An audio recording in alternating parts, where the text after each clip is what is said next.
मेला का आयोजन है या नहीं है, तो संदेह में है। कुछ लोग कहते होगा, कुछ लोग कहते नहीं होगा। तो होगा कि नहीं होगा यह सामंजस्य वाली बात है। इसीलिए कल 4 से 5 कथा का समय रहेगा। 4 से 5 कल कथा का समय रहेगा। और यदि होता है तो 4 से 5 कथा करके फिर मणि पर्वत के मेला का दर्शन हम आप करेंगे।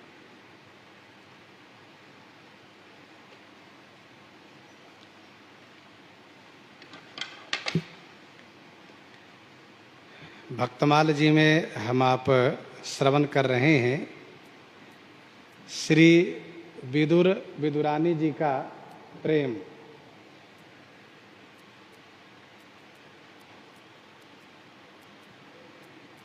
श्री विदुरानी जी भगवान श्री कृष्ण को केला के छिलका पवाने लगी। भगवान श्री कृष्ण बड़े भाव से पा रहे थे। इसी बीच विदुर जी आए और बड़े जोर से उन्होंने डांटा विदुरानी को। पागल हो गई हो, बताओ, बुद्धि मारी गई। भगवान को, श्री कृष्ण को छिलका खिला रही हो, फल नीचे गिरा रही हो। तब उसने देखा तो उनको ध्यान आया। बहुत लज्जित हो गई विदुरानी जी। और विदुर जी ने तुरंत छीन लिया केले को। लाओ, तुमको खिलाने नहीं आता है।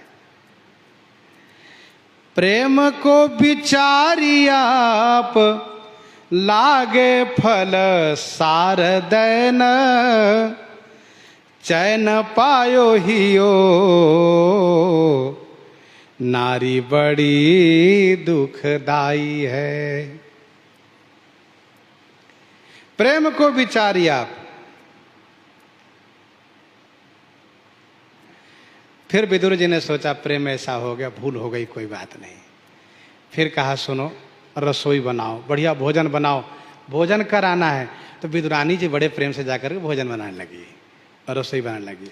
और विदुर जी फिर केले के छिलका छिल छिल करके और बड़े प्रेम से खिलाने लगे। लाला कन्हैया ये खाइए। प्रेम को विचारी आप लागे फल सार देन, फल के सार, केले का सार देने लगे। चैन पायो हियो, हृदय में चैन आनंद मिला विदुर जी को। और कहा प्रभु एक बात कहूं क्या? नारी बड़ी दुखदाई है। ये नारी बड़ी दुखदाई है। देखो आपको कितना इन्होंने दुख दिया, छिलका खिला दिया, अब आप भी खाते चले गए।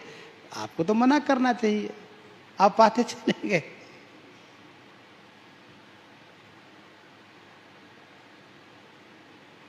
बोले रिझी श्याम तुम कीनो बड़ो काम।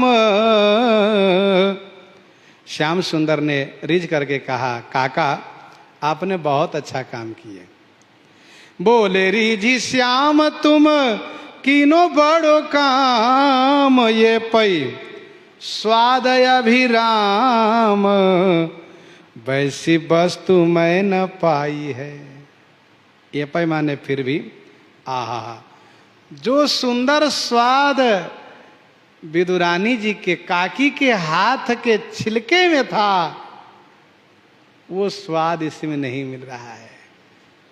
विदुरानी जी सुन रही हैं। विदुर जी ने तो कहा कि नाड़ी बड़ो दुखदाई है, नाड़ी बहुत दुखदाई होती, देखो आपको भी दुख दिया। पर लाला कन्हैया ने कहा नहीं नहीं, जो स्वाद, वैसे आप बहुत अच्छा किए कि आप केला के फल खिलाने लगे, बहुत अच्छा किए आप, लेकिन जो स्वाद, आहा, सुंदर स्वाद जो उस छिलके में था, वो मुझे नहीं मिल रहा है इस फल में। काका मैं सही कह रहा हूं।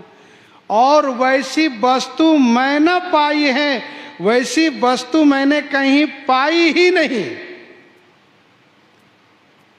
जो वस्तु उन्होंने दी, क्योंकि राम ही केवल प्रेम प्यारा। उमा जोग जप दान तप नाना मख व्रत नेम, राम कृपा नहीं करही तसी जसी निस केवल प्रेम। इसीलिए दोहा ये प्रसिद्ध है, तत्वेता तेहु लोक में, तत्वेता तेहु लोक में, भोजन कियो अपार, कई सबरी कई विदुर घर, रुचि मानी दुई बार। ठाकुर जी ने दुई बार रुचि पूर्वक भोजन किया, एक सबरी के घर, एक विदुर जी के घर। वैसी वस्तु मैंने पाई है। श्री कृष्ण जी ने कहा कि ऐसी वस्तु मैंने कभी पाई नहीं जो श्री विदुरानी जी ने, काकी जी ने जो वस्तु दी है।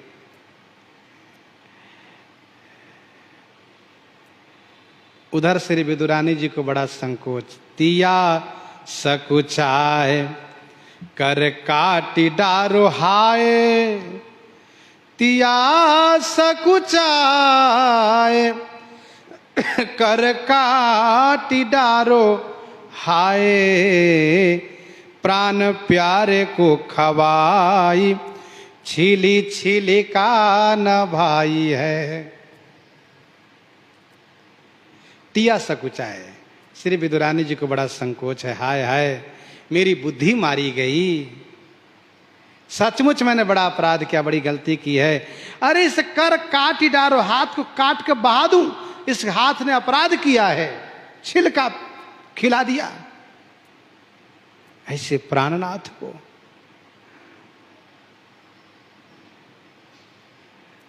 खवाई छीले छीले का ना भाई, ये मुझे अच्छी नहीं लगी,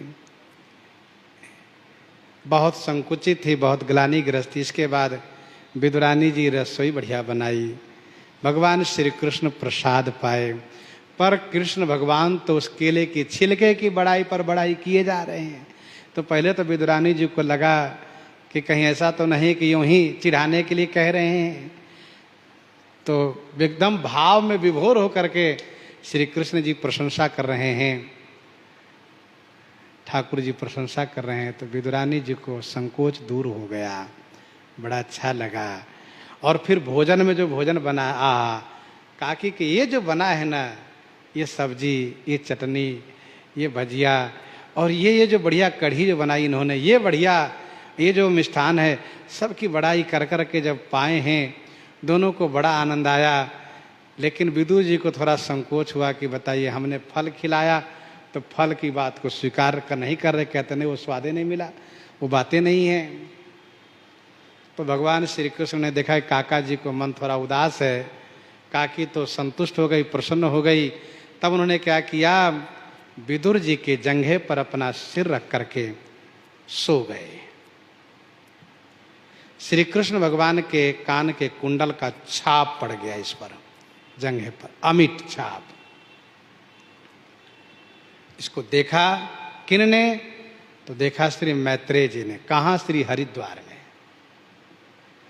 जैसा कि कल हम लोग चर्चा कर रहे थे, विदुर जी ने जब देखा कि भगवान श्री कृष्ण के कहने पर भी दुर्योधन नहीं मान रहा है, वह ये इस बात पर अड़ा हुआ है कि बिना युद्ध के सुई के अगला भाग बराबर भी जमीन हम नहीं दे सकते, जो लेना हो लड़के ले लें, ऐसे नहीं देंगे कुछ भी। तो श्री विदुर जी समझ गए कि युद्ध तो होगा ही। अब रही बात किधर से रहें, भाई पितामह भीष्म आचार्य द्रोण ये तो रहेंगे दुर्योधन के साथ। विदुर जी ने कहा हम दोनों में से किसी के साथ नहीं रहेंगे, और मैं अपने सामने इस हरा भरा पूरा परिवार को मिटते हुए मैं नहीं देख पाऊंगा। जब युद्ध होगा सब उजड़ जाएगा, समाप्त हो जाएगा, सब दिख रहे सब मर जाएंगे। ये 100 भाई क्या है, ठहर नहीं पाएंगे, सब मारे जाएंगे। कितनी सेना मारी जाएगी, रक्त की धाराएं बहेगी। तो अस्त्र शस्त्र को त्याग दिया, चलिए तीर्थाटन में। घूमते फिरते काफी समय बीता। जब आए तो मथुरा में श्री उद्धव जी से मिले, तब तक तो सारी लीला हो चुकी थी। भगवान श्री कृष्ण भी गोलोक को पधार चुके थे। उद्धव जी और श्री विदुर जी का संवाद होता है। उद्धव जी ही इनसे कहते हैं कि श्री कृष्ण भगवान का ये संदेश है, आप हरिद्वार जाइए, मैत्रेय जी से मिलिए, आपको वे कुछ कहेंगे। मैत्रेय जी के पास गए, मैत्रेय जी से संवाद इनका हुआ है और मैत्रेय जी ने खूब इनको समझाया है। और मैत्रेय जी ने उस समय इनके जंघे पर जब देखा कान के कुंडल की छाप, बड़े भाव विभोर हो गए और खूब प्रशंसा किया इनकी। और इसके बाद मैत्रेय जी ने कहा विदुर जी से, आप जाइए हस्तिनापुर। हस्तिनापुर आए हैं और यहाँ आकर के इन्होंने फिर धृतराष्ट्र को समझाना शुरू किया। बहुत समझाए, समझाते समझाते समझाते समझाते इन अंधे को ज्ञान नेत्र खोल दिए और ज्ञान नेत्र खोल करके इनको लेके जंगल में चल दिए। चलिए जंगल में, क्या घर में पड़े रहते हैं। ले गए जंगल में, इनको तपस्या में लगाए। इसके बाद जंगल में ही उन सबका देहावसान होता है। विदुर जी इसके बाद फिर तपस्वी बन जाते हैं, तप में संलग्न हो जाते हैं, सुख के ठठरी रह जाते हैं। फिर युधिष्ठिर जी जाते हैं, महाभारत की कथा बने, फिर उनमें ये लीन हो जाते हैं। क्योंकि श्री युधिष्ठिर जी, श्री विदुर जी और श्री सोपच वाल्मीकि तीनों एक ही है। इस बात को हम लोग उस दिन चर्चा किए थे। श्री स्वामी प्रियादास जी कहते, हित ही की बात दो पार पावे नाही को। हित ही की बात दो, दोनों बातें हित की है। जो विदुर जी ने कहा वो भी हित की बात है, जिन्होंने फल खिलाया, और विदुरानी जी ने जो छिलका खिलाया वो भी प्रेम की ही बात है। हित ही की बात दो पार पावे नाही को, कोई पार नहीं पा सकते। नीके कई लड़ावे सोई जाने यह गाई है। नीके के लड़ावे सोई, जो नीके के माने अच्छी तरह से भगवान श्री कृष्ण जी से प्रेम करेगा वही इस प्रेम की बात को जान पाएगा। स्वामी प्रियादास जी कहते हैं, हम प्रेम की बात क्या जान पाएंगे, हम तो केवल कथा गायन किए, यह गाई है। सोई जानई, जो जानई मानई सोई, मानई क्यों बिन जान। पीर प्रसूति की कहा जानत बांझ अजान। जानत बांझ अजान नपुंसक रति सुख नाही। ऐसे निरस पुरुष कहा समुझै रस माही। भगवत नित्य विहार, भगवत नित्य विहार, रसिक अनुभव उर जानई। गूढ़ बात नभ जाति, जाति बरही को जानई। इस तरह से भगवत रसिक जी ने कहा है। विदुर जी ने जो बातें कही है वह विदुर नीति के नाम से प्रसिद्ध है। विदुर नीति पुस्तक है और उनकी बातें कुछ इतनी महत्वपूर्ण है। न सा सभा यत्र न संते वृद्धा, वृद्धा न ते ये न वदंती धर्मम।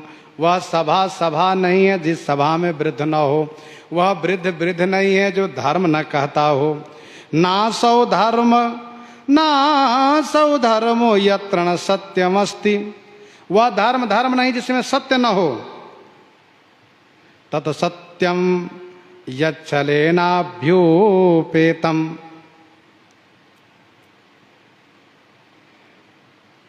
उन्होंने कहा, विदुर जी ने कहा, सज्जनों के पास ये वस्तुएं सबके पास है।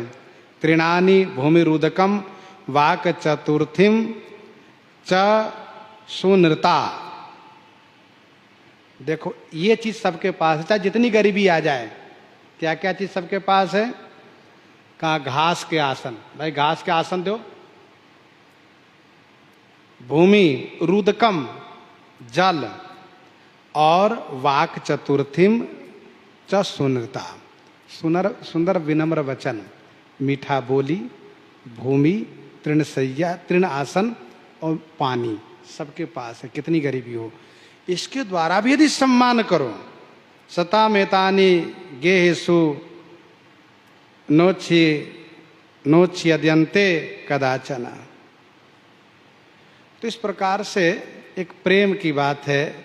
बड़ी सुंदर सुंदर बातें उन्होंने नीति नामक ग्रंथ में कही है और उस सबके लिए कल्याणकारी है। इन्हीं के साथ आज सीताराम सीताराम सीताराम सीताराम सीता